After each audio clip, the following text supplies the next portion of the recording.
Good day everyone! This video is the part 1 for the discussion on accounting for changing prices and reporting in hyperinflationary economies.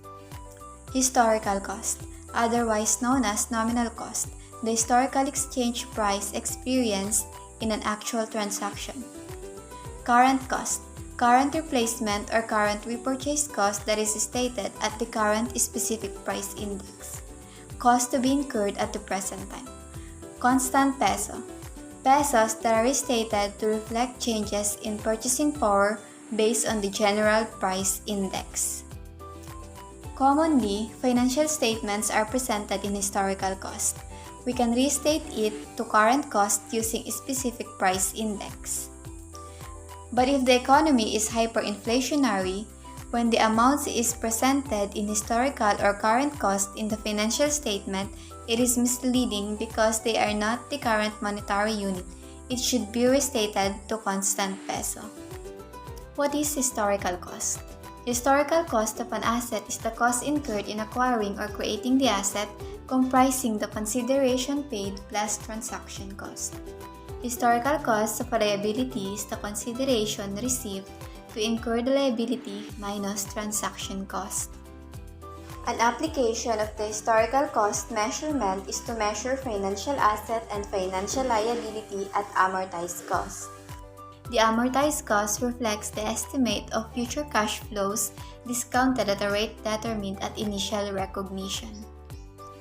Philippine Accounting Standard 21 defines monetary items as money held and assets and liabilities to be received or paid in fixed or determinable amount of money.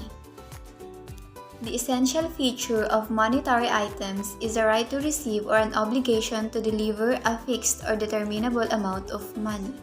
In a simple language, monetary items refer to cash and assets that represent a fixed amount of peso to be received, or obligation that represent a fixed amount of peso to be paid.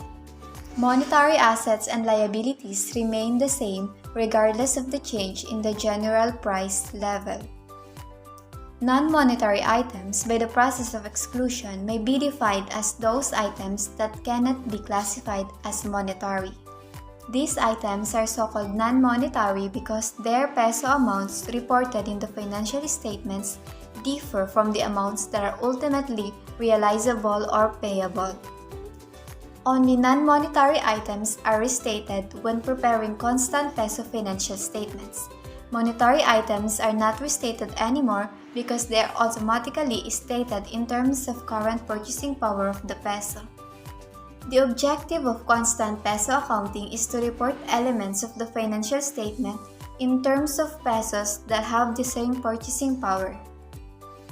In this part of the video, the following items are classified whether monetary or non-monetary. Cash is of course considered as monetary. Financial assets held for trading and at fair value through other comprehensive income are non-monetary, while financial asset at amortized cost is monetary. Accounts and notes receivables are monetary because these are receivable on a fixed or determinable amount of money. Allowance for doubtful accounts and notes are monetary. Inventories, these are non-monetary because these are not receivables. Advances to employees are monetary. Prepaid insurance, taxes, advertising, rent, these are non-monetary because these are expenses that are not used, not receivable. For example, prepaid rent. You paid rent in advance and you cannot take back what you have already paid. Prepaid interest, receivables under finance lease, long-term receivables, special deposits which are recoverable are considered monetary. For pension, sinking, and other funds, those consisting of financial assets or fair value are non-monetary, and those consisting of bonds at amortized cost are monetary. Property, plant, and equipment is non-monetary because these are for use and are not receivables, so a non-monetary item. Accumulated depreciation is non-monetary as well. Cash surrender value is monetary. Advances to suppliers are non-monetary. Discount on bonds payable is monetary. Intangible assets and goodwill are non-monetary. Accounts and notes payable, accrued expenses, cash dividend payable, and liability for refundable deposits are monetary. Because in general, whatever amounts are presented in the financial position for these items, that will be the amount to be paid. Advances from customers are non-monetary. Accrued losses on the firm purchase commitments, bonds payable, obligations under finance lease, pension benefits to be paid in cash, provisions that are to be settled in cash are monetary. Deferred revenue is non-monetary because these are to be paid not in the form of cash but in form of either goods or services or both.